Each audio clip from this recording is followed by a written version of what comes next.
Acá estamos, Marcelo. ¿Cómo estás? Muy bien, todo bien. Bueno, decía antes de que ingreses que íbamos a estar conversando contigo. Decíamos que sos abogado, sos escritor y periodista, es decir, que estás en el mundo del derecho, estás en el mundo de la literatura, en el mundo del periodismo y naturalmente de la política, ¿no? Creo que hoy tiene el Club de la Libertad el placer enorme de charlar contigo a través de mi persona. Y arranco con el título que hemos puesto para invitar a esta charla, que es la de desobediencia civil.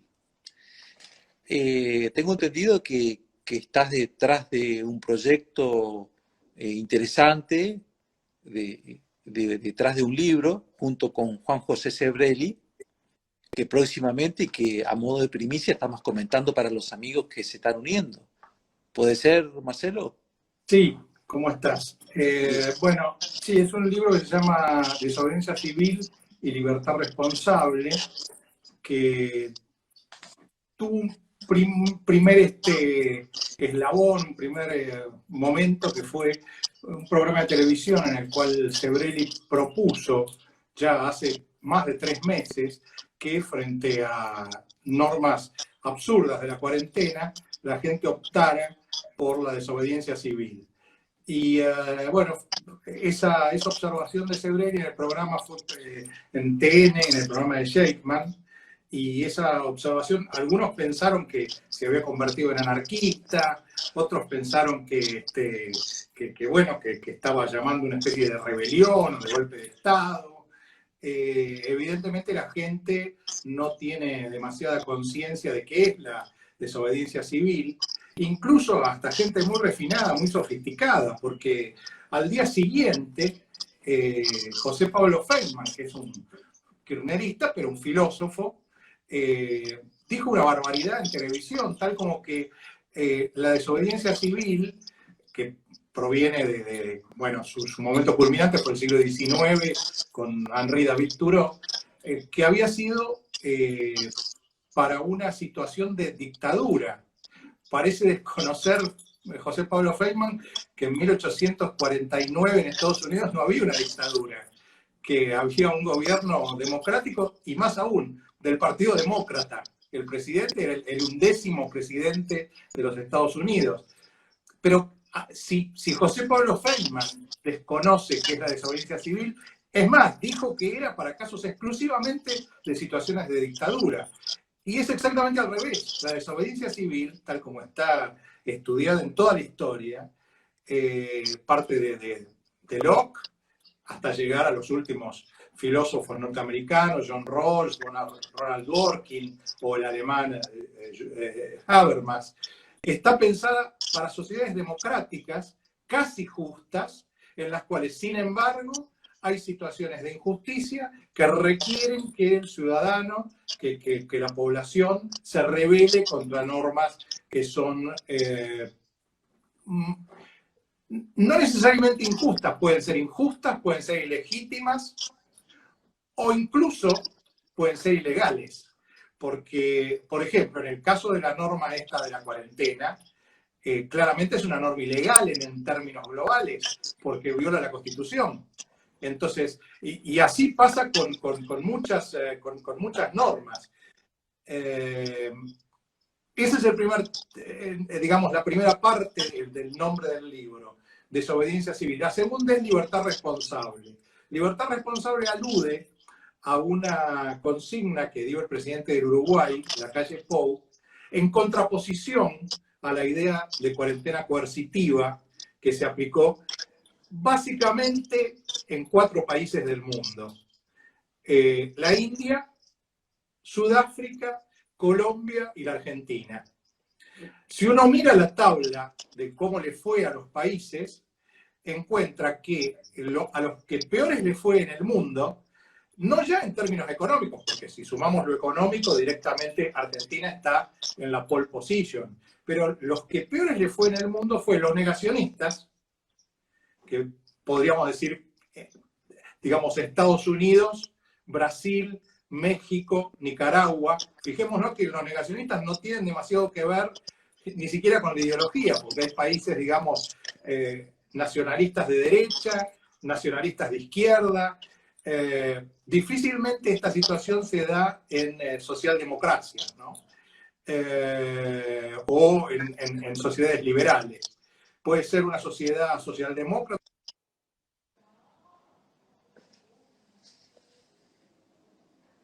¿Me siguen viendo?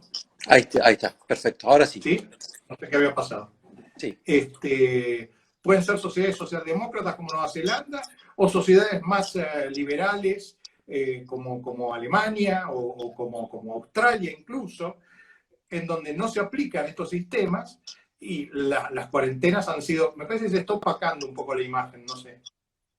Hey, ¿vos me ves bien, Marcelo? Yo te veo, pero... Ahí te me congelaste, Marcelo. Ahí está. No sé si tengo que hacer algo. No, ahí está bien, perfecto. Debe ser tema de conectividad nomás, sobre todo con el DNU de Fernández, que ahora es de interés público, todo esto, así que Okay. Vamos de mal en peor. Ok.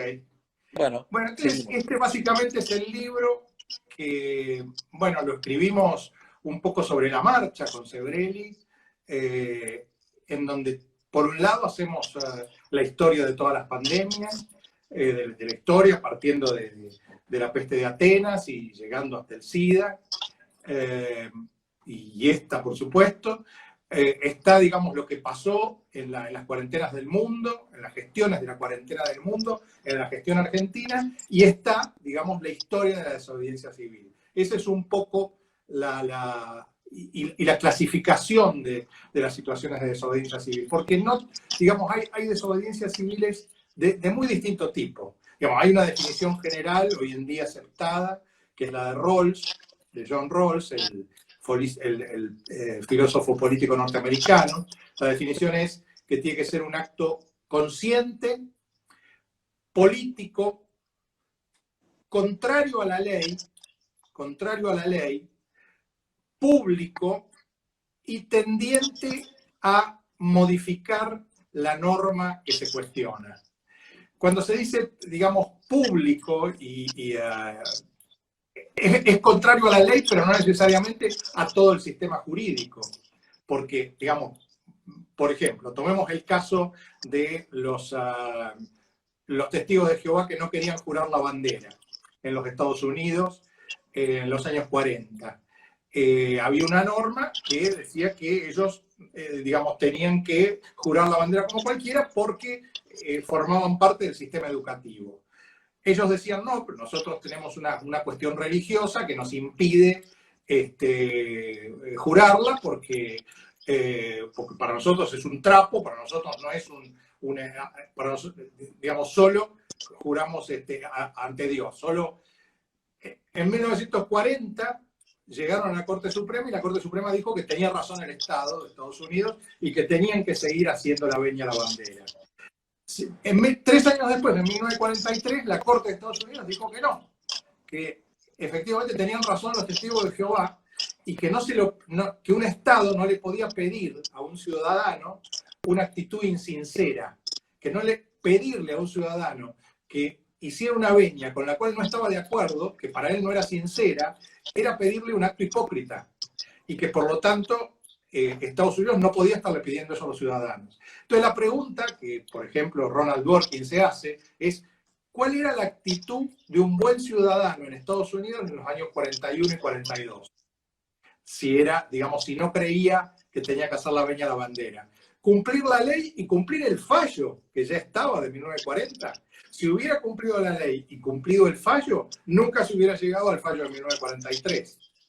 Es decir, que esa idea, esa vieja idea de la ley es la ley y hay que cumplirla siempre, es una idea que básicamente tiende al conservadurismo. en el límite, si esto se hubiera aplicado siempre así, todavía estaríamos con la esclavitud. Porque, digamos, obviamente que los dueños de los esclavos no iban a querer cambiarla. ¿No te parece, Marcelo, que un ejemplo de desobediencia civil en Argentina ha ocurrido en estos días con la marcha atrás de la estetización de Vicentín, con la gran marcha, que el presidente terminó admitiendo que fue su error? Claro, fue ese. Un caso, uno de los primeros casos de Uno, desobediencia sí, civil fue el de la señora Sara. Esa señora Sara, que cruzó la con de su la silleta. barquito, claro, cruzó con su Sí, barquito, sí, se fue porque, digamos, era contrario a la norma de la cuarentena. Pero cuando ella le correcto. dice a los policías, cuando los policías se le acercan, ella le dice, no me jorobe, soy una vieja que lo único que quiero es tomar sol, una especie de Perfecto. Diógenes contemporánea. Sí, sí, sí, sí. En realidad, su actitud es una actitud política. ¿Por qué? Porque en realidad ella, cuando le dice eso a los policías, está asumiendo que para toda la comunidad, que una vieja tome sol es algo justo. Es decir, que no se le puede impedir a una vieja que tome sol. ¿Eh? Y lo mismo el señor ese, ese remero, que ya harto de que no lo dejaran entrenar, se fue al medio del delta, del río, y empezó a cosas, y lo fueron a buscar con helicópteros, etc. Él, ¿qué iba a hacer? Porque aparte, digamos, muchos, por ejemplo, Habermas, etc., dicen, bueno, tiene que haber dos cuestiones aparte para que se pueda dar la desobediencia. Una es que no se le cause perjuicios a terceros. Por ejemplo, digamos, la señora Sara estaba sola ahí. Estaba Sola, sola, no le podía causar perjuicio a nadie porque estaba sola tomando sol en ese lugar. exactamente. El remero estaba solo en el medio del río. Los manifestantes, si están adentro del auto o están con sus barbijos, si están en una situación... Uh, No sé por qué ahí se estamos. corta. Bueno, Entonces, ese es un primer punto en donde no hay, digamos, ningún peligro para terceros. Por eso, cuando Sebrelli lo dijo en la televisión, dijo que todos los comerciantes levanten las persianas con sus barbijos, con todas las precauciones, pero que las levanten. Y ahora en el caso que vos decís, de la gente que frenó lo de Vicentín, o ahora mismo que está, digamos, en proceso, pero que están por el tema de la reforma judicial, son efectivamente marchas en la historia, ha habido siempre. Digamos, por ejemplo, hace muy poquito murió en Estados Unidos un ciudadano negro que acompañaba a Martin Luther King, y en su funeral estuvo Obama. Y Obama hizo un llamamiento a la desobediencia civil. Dijo que en situaciones como esa los ciudadanos tenían que salir a pelear la situación y pelear, digamos, a luchar por el cambio de la legislación. Es el caso, por ejemplo, de los negros.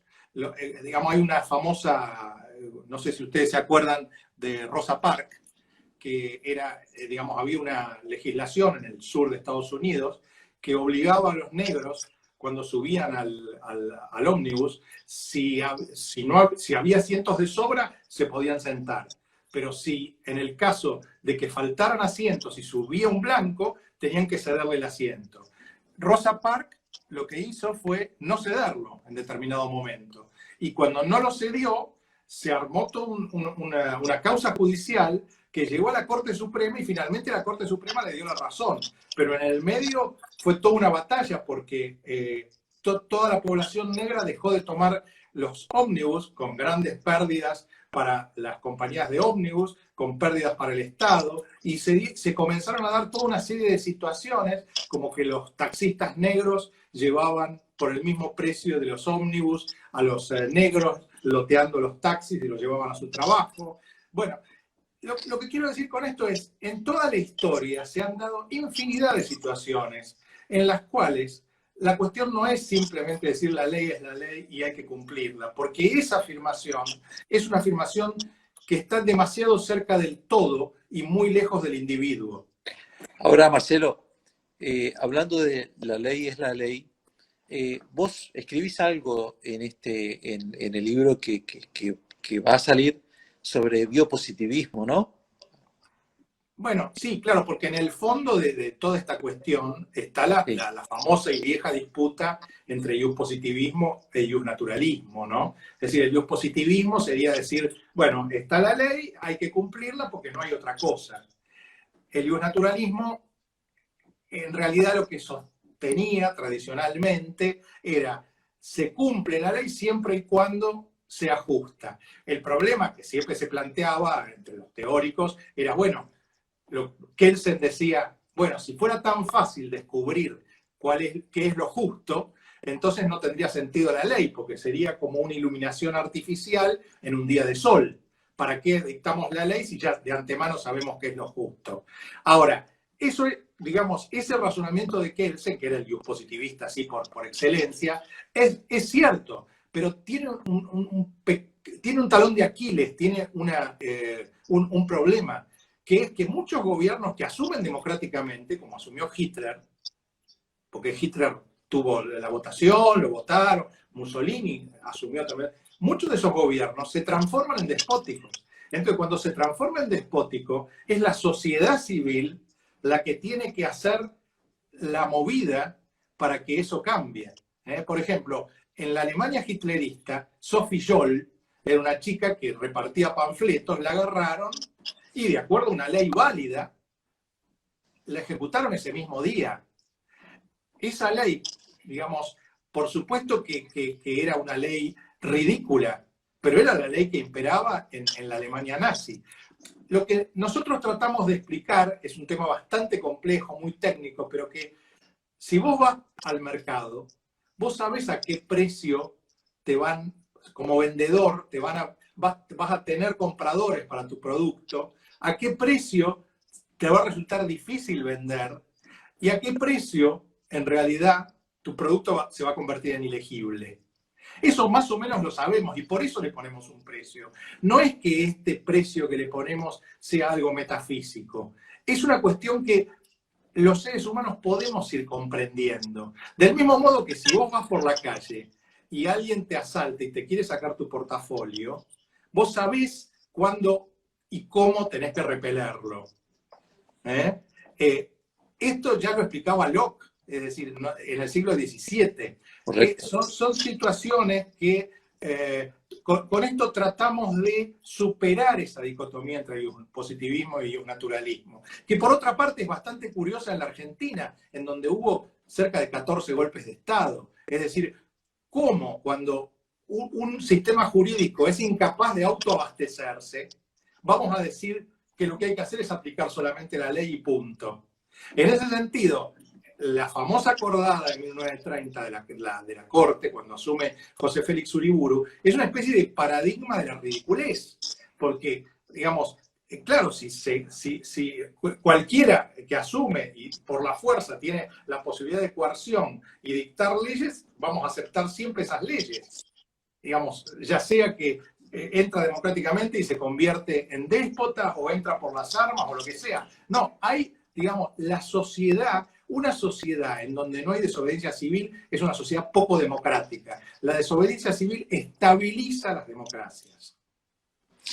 Marcelo, pasando a otro plano ya Sí, más actual, sí, vos has sido uno de los que ha suscrito la carta La democracia está en peligro junto con otros tantísimos prestigiosos pensadores, intelectuales, artistas de la Argentina y que se ha conocido con el neologismo infectadura, que ha dado mucho que hablar allá sobre junio de este año y que al fin y al cabo estamos viendo hoy por hoy en el presente de que razón tenían, pero parece ser que no han leído bien la carta y han considerado que fue una carta hecha por escritores que nada tenían que ver con medicina. Sin embargo, lo que ustedes intentaron escribir, que quizás que escribieron en nombre de la mayoría del pueblo argentino, hablaba sobre el Estado de Derecho, ¿no? sí. ¿Cómo estás viendo eso? Sí, se rieron mucho por el neologismo infectadura, tomaron el pelo, etc. Pero lo interesante es que ese neologismo fue lo que logró generar el impacto. Hubiéramos querido no tener razón, pero lamentablemente 3 meses después, nos damos cuenta de que ha pasado más de lo que nosotros preveíamos en aquel momento. Ha habido, según algunas organizaciones, ha habido 92 muertos por abusos policiales en la Argentina en estos 6 meses de cuarentena. Conocemos los casos más ostensibles, el caso de Luis Espinosa en Tucumán, el caso de este chico Facundo Astudillo, que en ambos aparte ha habido desaparición forzada y terrorismo de Estado, cosa que no es que solamente nosotros la decimos, la dicen organismos internacionales y hasta Horacio Verbitsky lo ha reconocido y hasta Página 12 ha reconocido que son casos de terrorismo de Estado. Pero aparte de eso ha habido 2 casos graves en San Luis, pero fueron 92 en total. 92 muertes. La paran a la gente porque le piden documento, porque le piden la autorización. Si no la tienen, la llevan a la comisaría. Y si la gente por H o por B se produce un entredicho o lo que sea, la matan. Ahora, algunos me dicen, bueno, pero ¿qué tiene que ver Alberto Fernández, Cristina y todo eso con que la policía se exceda? Bueno, en este país tenemos una muy rica historia con eso, porque los que ya somos un poquito más grandes recordamos que durante la dictadura los militares se escudaban en la idea de que los inferiores, los sargentos, los oficiales, cometían excesos. Bueno, es lo mismo que dicen ahora, cuando Alberto Fernández dice si hubo algún exceso, si hubo alguna actitud policial mala, vamos a aplicarle toda la ley, se escudan del mismo modo que lo hacía aquellos militares de las cúpulas militares. La verdad de la cuestión es que fue Alberto Fernández, y voy a utilizar un verbo que no me gusta, pero fue el que los empoderó a las fuerzas de seguridad para que hicieran eso, porque hubo varias entrevistas, entre ellas una que le hizo una señorita que se llama Verónica Lozano, creo, en un programa Cortar por Lozano, en donde él dijo, de los que circulan se encargará la policía, porque a mí me han votado para que haga cumplir las normas. El que lo entienda por las buenas, dijo Alberto, macanudo. El que hace cumplir las normas es el Poder Judicial. Bueno, claro. Esto es más o menos parecido a cuando el señor Luder dijo aniquilar el accionar. Es decir, no seamos tan cínicos de echarle la culpa al policía que paró al padre de esta chica Solange Muse en Córdoba, en Huinca Renancó. La verdad es que pero Marcelo, cumplían aparte, una orden de un plan maestro. Aparte, en estos momentos hay muchas familias, muchas personas que no pueden ni ingresar, ni entrar a una provincia, ni entrar a la otra. Están en los límites viviendo meses. Están tomando agua sucia, están tratando de sobrevivir, pero o sea, uno se pregunta, ¿dónde está la Constitución? ¿Hay un estado de sitio? ¿Qué pasa con las instituciones? Hay algunas provincias que han puesto terraplenes, barricadas físicas. El Poder Judicial. Acá, nosotros en Corrientes, si salimos de la ciudad y pretendemos entrar a una localidad, no lo podemos hacer porque el intendente es el quien tiene la potestad de decirte si entras o no entras. Por supuesto que si sos amigo del intendente, entrás y salís cuando querés. Pero no, se produce la discreción. Claro, es discrecional, exactamente. Entonces, evidentemente sí hubo un golpe de Estado acá, pero acá, ¿qué pasa? Tenemos este gobierno... Lo que es más inquietante, y que lo decíamos en aquella carta llamada infectadura, es que hay 2 poderes del Estado prácticamente cancelados, porque el Poder Judicial estuvo prácticamente cancelado hasta hace 15 días, y aún hoy está muy restringido. O sea, hasta hace 15 días estaba prácticamente cerrado, era casi imposible acceder. Y en Capital Federal, en Ciudad Autónoma de Buenos Aires, los juzgados están subordinados a las medidas sanitarias del Poder Ejecutivo, porque hay muchos colegas que han presentado habeas corpus para poder transitar y para poder ir a ejercer el comercio, y les han negado sistemáticamente hasta las cámaras de apelaciones. Sí. Y en el caso del Poder Legislativo, bueno, convertido directamente en un espectáculo turístico de luz y sonido, ¿no? O sea, es cualquier cosa eso, o sea, se ha visto últimamente, o sea, eso no es el poder legislativo. Es decir, dos poderes del Estado cancelados, muertes, intento de confiscaciones, personas desaparecidas, imposibilidad de circular. Cuando a un padre de familia se le dice, usted no tiene derecho a ir a conseguir el recurso para llevar a la mesa y que su hijo coma, bueno, se acabó el asunto. O sea, ahí, digamos, no sé, porque además es muy hipócrita la idea de, no, yo le doy el IFE, le doy el ATP, pero estamos hablando de un país en donde la mitad de la población está en negro. Entonces, cualquier intento de ayuda no es reparatorio, porque la mitad... Esto, por ejemplo, lo entendió evidentemente mejor, aún siendo negacionistas, López Obrador y Bolsonaro, porque lo que se Sí, dieron cuenta es que si no dejaban salir a la gente a trabajar, la gente no se moría del coronavirus, pero se moría de hambre. fíjate vos, tomando esto último que has dicho, parece ser que la pandemia no va a generar tantas muertes como sí va a generar la cuarentena y la crisis que genera esta cuarentena irracional, descabellada que se está haciendo. Y evidentemente tenemos que enfrentar un pico, una eclosión de esta pandemia en Argentina. Yo veía hoy un video de un amigo que me envió de Estocolmo. La gente está normal, está tomando un trago en una cafetería y está sin la paranoia que estamos viviendo los argentinos, pero nosotros estamos desde marzo confinados en nuestros Sí, hogares. en lo de Suecia, que es un poco muy parecido a lo de Uruguay, se apeló a la idea de libertad responsable.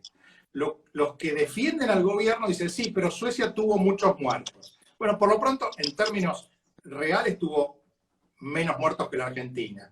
Por millón de habitantes tuvo más, sí, pero fue exclusivamente por un problema práctico que se dio en los geriátricos.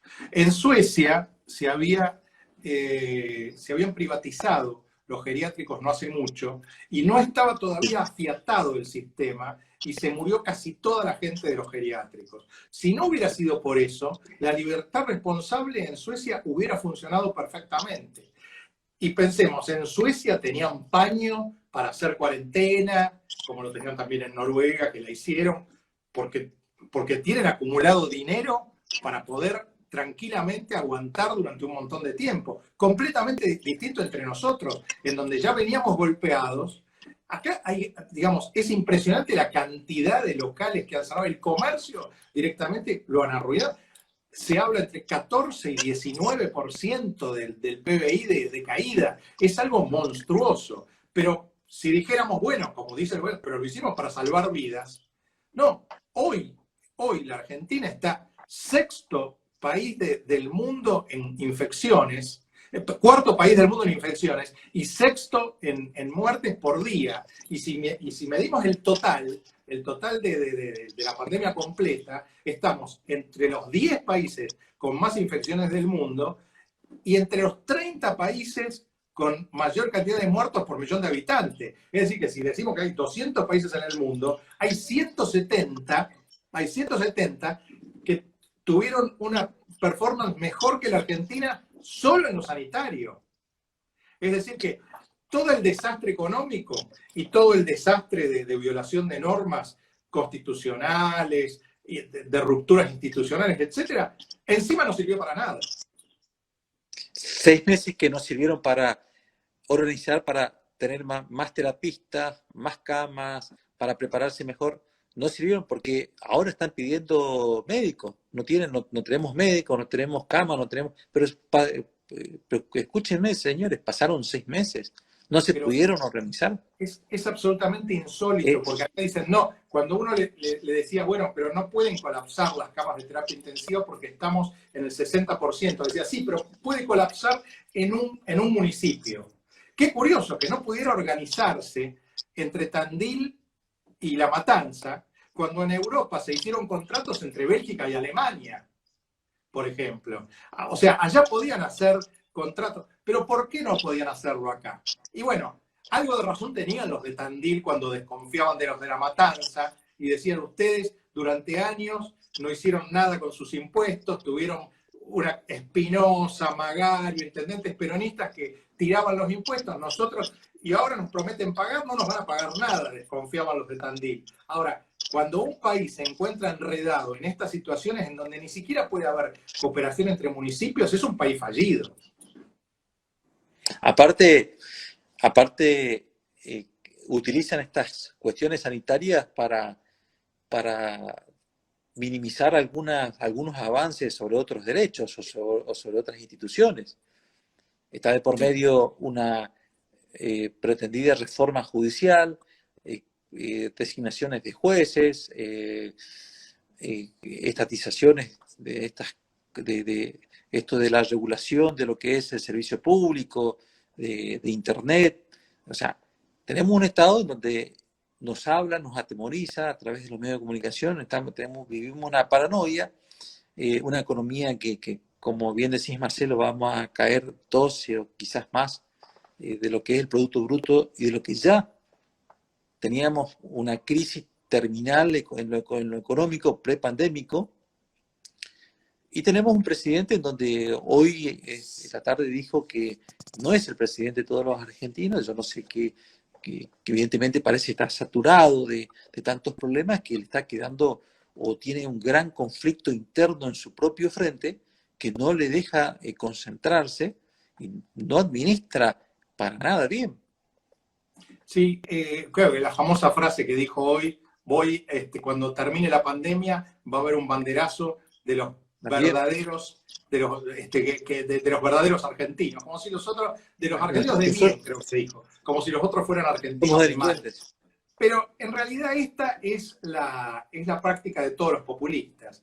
Fíjate vos que Napoleón III, que fue uno de los primeros, de ahí viene la palabra bonapartismo, que la vicepresidenta Cristina Kirchner utiliza, creyendo que, como es una buena lectora de solapas ella confunde a Napoleón III con Napoleón Bonaparte, con su ascendiente, ¿no? Pero Napoleón III, que era el verdadero precursor del populismo en Francia, tenía una frase muy, muy curiosa que decía: soy el hombre pueblo. ¿Qué era lo que quería decir Napoleón III cuando decía soy el hombre pueblo? Sucedieron las elecciones, a mí me votaron. Ahora, como a mí me votaron, encarno a todo el pueblo. Es decir, que las minorías desaparecen, se disipan, y queda solamente Napoleón III, Alberto Fernández, Cristina Kirchner, y ellos encarnan al pueblo, son el pueblo, y todo el resto tienen que guardar silencio. Por eso no es curioso, no es tan curioso que Carla Bisotti haya pedido que la gente no grite, no hable, no se ríe, no se manifieste. Lo que quieren es que la gente guarde silencio. Fíjate que... Y los periodistas guarden silencio. Sí, hay hasta actos fallidos, ¿no? Porque el Día del Niño, vos no sé si viste que lo rebautizaron como el Día de las Infancias. Bueno, la etimología de la palabra infancia viene de infans, del latín, que quiere decir el que no habla. Es decir, la idea de los populismos tradicionalmente es esa, que lo voten. Una vez que lo votan, se tienen que quedar callados. El votante se jubila. Y a partir de ahí es solamente el gobernante el que habla. En esa línea se escribe lo que dice Alberto Fernández.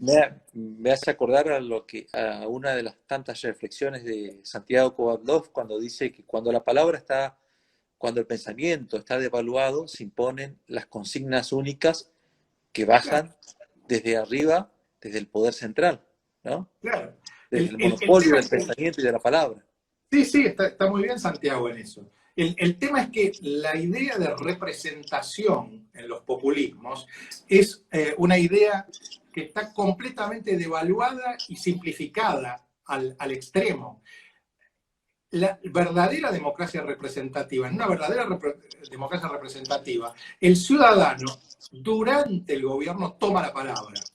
Y en en este contexto es donde se inscribe la idea de libertad responsable, que es lo que no quieren ellos, que no salgan, que no se manifiesten, no porque se van a infectar, ¿no? Es decir, ahí es donde está la idea de infectadura, la infección como pretexto para que la gente se quede en las casas asustada y mientras tanto van produciendo un acto de autoamnistía generalizada para las 500 causas que tienen los kirchneristas, que lejos de ser una situación de lawfare, como dicen ellos, de esas 500 causas, la gran mayoría fueron iniciadas antes del gobierno de Macri, es decir, durante el propio gobierno de Cristina. Tan válidas son estas causas que durante el propio gobierno de Cristina se iniciaron.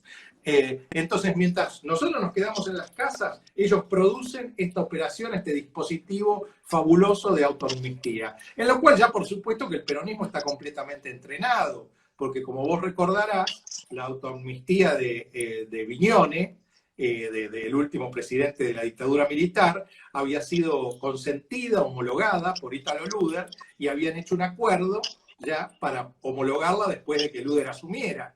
Eso que Alfonsín denunció como el pacto sindical militar y que se vio frustrado por el triunfo finalmente de Alfonsín. Pero si no, ellos son unos especialistas en autoamnistías.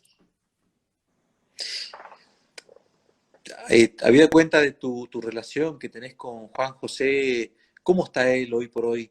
Él tuvo un episodio, ¿no? De salud, Sí, se recuperó. tuvo coronavirus y curiosamente fue unos cuantos macaneadores decían, Claro, qué barbaridad. le quisieron pasar un poco la factura, ¿no? Sí, increíblemente, porque él lo contrajo no a pesar de cumplir el confinamiento, que lo tenía que cumplir a disgusto, porque en realidad él siempre fue un flaner que le gusta caminar por Buenos Aires, pero ¿cómo va a caminar una persona de 90 años si no se puede sentar en un banco, si no se puede sentar en la silla de un bar? No puede caminar 30 cuadras un hombre de 90 años si no se puede sentar en ningún lado. E incluso al principio de la cuarentena, él intentó caminar y un policía lo paró en la calle y lo mandó de vuelta a la calle, a la casa. Entonces él hace 2, 3 años había tenido una operación de cadera. Entonces le habían recomendado que tenía que caminar todos los días. ¿Cómo hace un hombre de 90 años para quedarse sedentario? Todos los médicos dicen, no, no hay que ser sedentario. Y ahora le decían, sí, tenés que ser sedentario, no podés caminar. Entonces los médicos le decían, tenés que caminar, y el Estado le decía, no, no tenés que caminar. Entonces, lo que le decía el Estado es, quédate en tu casa si te quedás paralítico. Entonces, como le estaba diciendo esto, él tuvo que contratar, digamos, clandestinamente, personas que le fueran a hacer masajes a la casa. Personas que venían del sur, que venían del conurbano, etc. Personas a las cuales no se le puede achacar absolutamente nada, porque lo que estaban haciendo era ir a ganarse un pesito para poder llevarlo a la casa, para que sus hijos comieran. Y esas personas, en ese contexto, por estar confinado, es decir, que no lo contrajo a pesar de cumplir el confinamiento, sino precisamente por cumplirlo. Por cumplir, exactamente. Pero los idiotas, macaneadores profesionales, 7K, el periodista cloacal Gato Silvestre, etcétera, decían que no, que lo había contraído específicamente por ir a marcha. Nunca fue a ninguna marcha, solamente fue una vez a un canal de televisión, que fue la vez que propuso la desobediencia civil, que fue a ATN. Y cuando iba algunos camarógrafos a la casa a filmar, etcétera, se tomaban todos los recaudos, pero digamos, la situación no tuvo en absoluto la culpa. Pero bueno, la cuestión es que hoy está muy bien. Está muy bien, solo Perfecto. tuvo un día fiebre, estuvo internado en el hospital italiano unos días, pero hoy ya superó, está negativo, negativo en el sentido de COVID, y perfectamente pudimos terminar el libro, entregarlo a la editorial, y todos los días cuando estaba internado lográbamos hablar, porque no se lo podía visitar. Hay también como un sistema bastante autoritario que se ha urdido alrededor de toda esta enfermedad en los hospitales. Pero está muy bien. Marcelo, a ver, sé que algo de de historia, algo de historia de las pandemias vas a escribir o vamos a leer en el libro que se va a publicar? ¿Qué conclusión podés sacar y que nos pueda servir a los argentinos en el sentido de que qué nos puede esperar acá en materia tanto institucional como económica? ¿Cómo han salido de esas pandemias las civilizaciones pasadas? Sí. Bueno, fueron muy distintos cada, digamos, uno puede pensar en la de Atenas. La de Atenas, bueno, se dio junto con una guerra que Atenas estaba librando con Esparta, y bueno, en esa peste murió Pericles. Fue dura, pero después de eso terminaron la guerra, la perdieron, pero terminó 20 y pico de años después, ¿no? Fue una guerra que duró casi 30 años, la perdieron y ya, digamos, bueno, se produce la muerte de Sócrates. Sócrates es el caso inverso de Antígona, porque Antígona sería una rebelde que hace desobediencia civil, cuando no le dejaba el rey Creonte enterrar a su hermano. En cambio, Sócrates, a diferencia de Antígona, Sócrates acepta que lo maten, tomar la cicuta, que le aplican la pena de muerte, justamente porque es sumiso al Estado. Es decir, él acepta porque él cree que si rompe la ley, en ese sentido, Karl Popper, un liberal clásico, sostiene que Platón, en tanto autor del Critón, pero además en tanto autor de la República, en donde plantea un tipo de Estado ideal que es bastante más parecido a Esparta que a Atenas, Popper señala que Platón sería el primer totalitario. Bueno, Atenas continúa, digamos, se comienza a desintegrar la polis y comienza el periodo que se llama el helenismo. Bueno, está Alejandro Magno, ¿no? Primero está Alejandro Magno, que intenta una situación de expansión, y después, digamos, empieza la decadencia de la polis y el periodo helenista, o sea que no es muy esperanzador lo de Atenas. Ahora, en el caso de la peste negra fue distinto. La peste negra es en el siglo XIV, es muy interesante para estudiar la peste negra, leer el Decamerón de Boccaccio, ¿no? que son unos jóvenes que están en el centro de Florencia y se van al campo escapando de la peste. En realidad, la peste negra es 1348, más o menos, y prenuncia el fin de la Edad Media.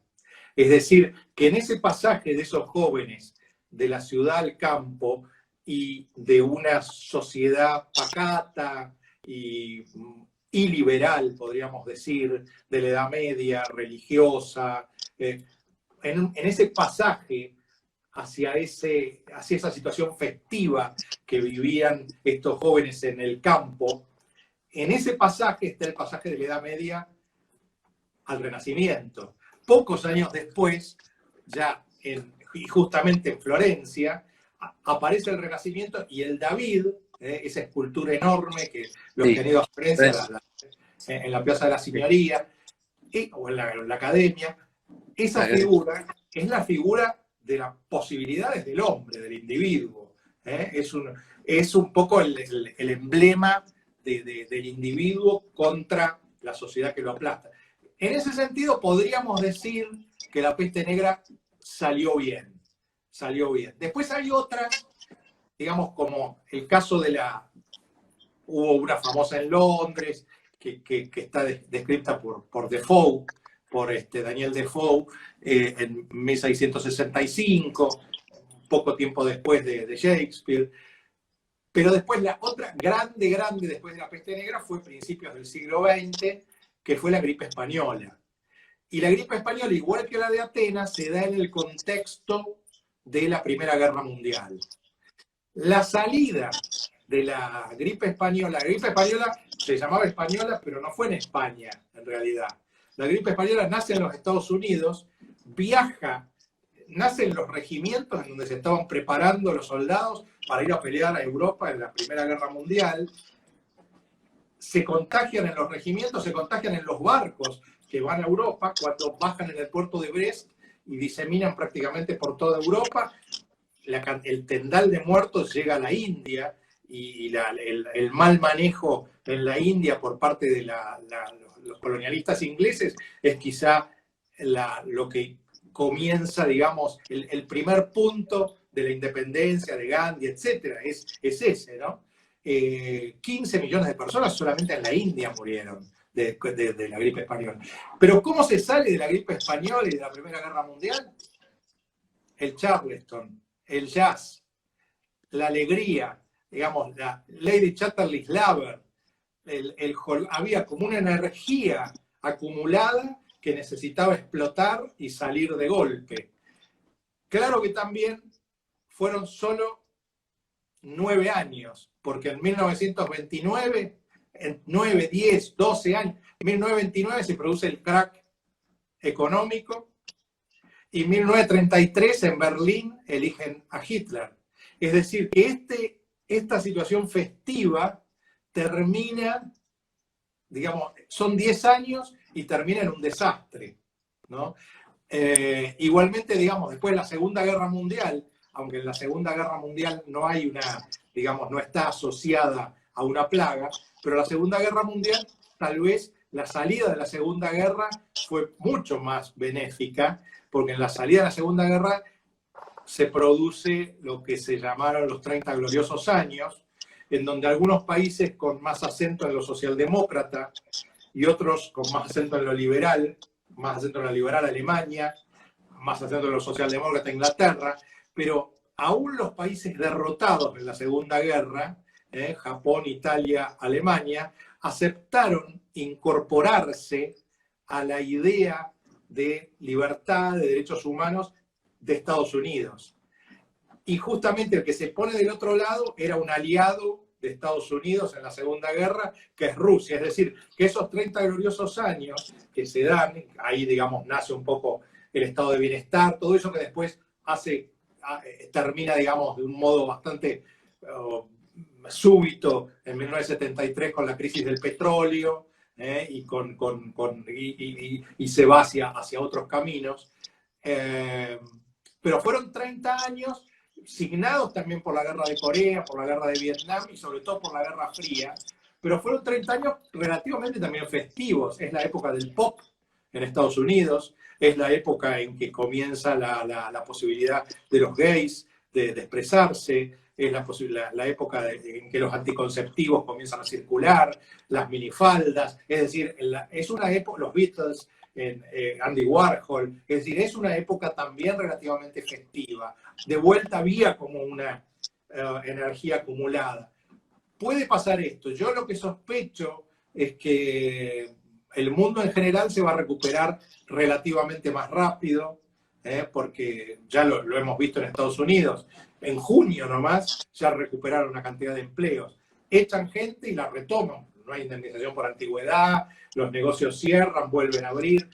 En la Argentina todo va a ser mucho más difícil. En el mundo, digamos, algunos como Harari prevén una especie de distopía totalitaria, una idea de que cuando uno toca el teléfono, ya con el pulgar, el Estado va a saber dónde uno está y con quién se reunió. Parecería un poco exagerado lo del historiador israelí Harari, pero bueno, por supuesto que hay que tener cierta precaución con eso, porque ya sea los controles coercitivos físicos, como en Argentina o Sudáfrica. Dicho sea de paso, en Sudáfrica la cuarentena fue declarada inconstitucional por el Tribunal de Pretoria, ¿no? Por el Tribunal Superior de Pretoria. Buen dato. Sí. Es muy difícil prever, muy difícil, más bien habría que dejarle eso para los profetas y los astrólogos, pero hay una esperanza, digamos.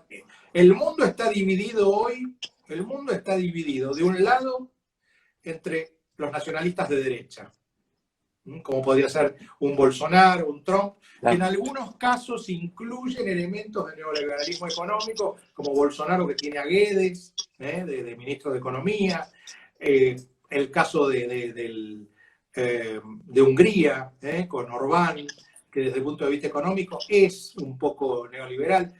El polaco que acaba de tener la reelección, Boris Johnson.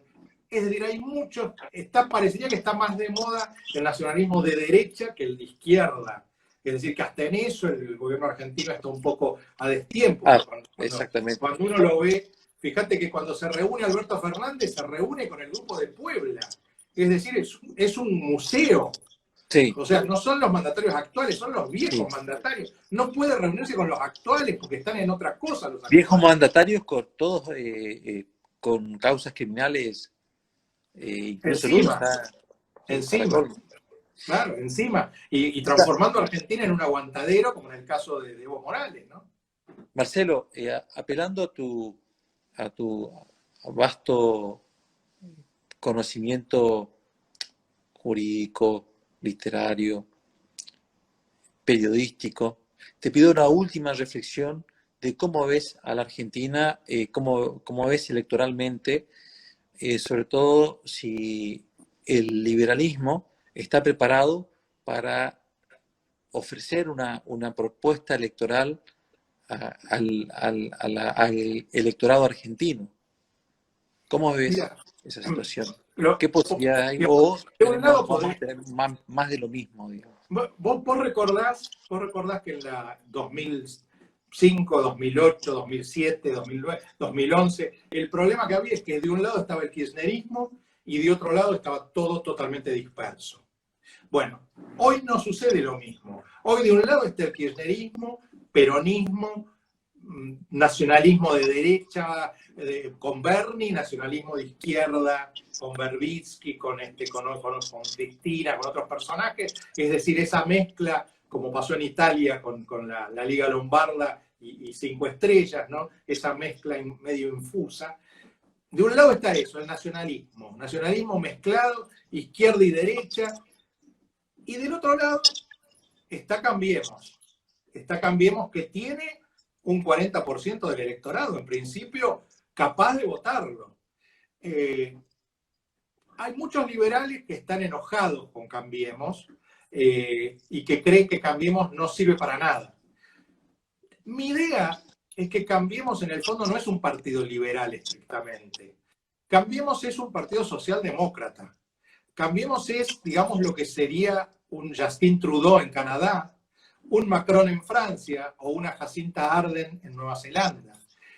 Y mi idea es que los liberales sean un ala, los liberales como podría ser López Murphy, o como lo fue en su momento Melconian, porque Melconian estaba dentro, que sean un ala y que traten dentro de Cambiemos, esto que pasaba en los 30 gloriosos años, ¿no? Que había gobiernos que estaban más en lo liberal como el alemán, pero había reglas más o menos comunes. Yo creo que esto, digamos, es lo que veo como es un cemento fresco que todavía está, incluso hasta cierto punto fallido en la primera incursión que tuvo con Macri. Pero ahí hay una posibilidad, una perspectiva de que se forme algo que valga la pena. Ahora, ¿cuál es el problema? Es hasta qué punto los liberales más ortodoxos se sienten identificados con esas ideas socialdemócratas. Muchos las odian, las detestan. Entonces ahí un liberal muy ortodoxo le va a resultar difícil entrar. Y del otro lado, lo que tenemos es un partido prácticamente antidemocrático. Entonces, hay un bipartidismo, pero hay un bipartidismo. Porque si de un lado tenemos una especie de socialdemocracia, con la cual los liberales no se sienten identificados, y del otro lado lo que tenemos es un partido antidemocrático, populista, que lo que quiere es socavar la democracia desde adentro. ¿Cuál es el sistema político que tenemos? En ese sentido soy pesimista. Ahora, tal vez, digamos, si en una próxima elección con la experiencia ya negativa que tuvo Cambiemos en materia económica en el anterior gobierno, tal vez en un nuevo gobierno logra ciertos avances ya con la experiencia que tuvo, y si logramos en algún punto que el peronismo se desembarace del kirchnerismo y se convierta en un partido democrático, lo que parece difícil, pero no imposible, entonces podría llegar a haber un bipartidismo relativamente razonable. Mientras eso no suceda, la esperanza es muy poca. Bueno, Marcelo, dada la hora, vamos a poner fin a nuestra charla, que ha sido muy fructífera, muy interesante, y la verdad que el tiempo ha pasado muy rápido. En nombre de la Fundación Club de la Libertad de Corrientes, te agradezco un montón haber tenido esta charla. Para quienes quieran repasarla, vamos a estar en el canal de YouTube del Club.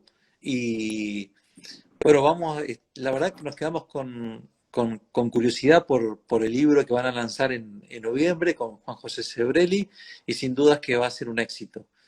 Va a coincidir con el cumpleaños de Juan José, que cumple 90 el 3 de noviembre. Ah, buenísimo. La verdad Sí. es uno de los grandes intelectuales de Argentina. Yo cuando tengo tiempo siempre me leo algo de Juan José. Y a ustedes los escuchaba en el Agua Fiestas, en el programa de Metro. Claro. Ha sido siempre muy entretenido, ameno, ese cafecito de Buenos Aires, típico. Va a volver todo sin duda a esa normalidad, nuestras costumbres, los cafés, los libros. Vamos a volver a vivir. Marcelo, un gran abrazo. Porque hay muchos que han tenido que cerrar.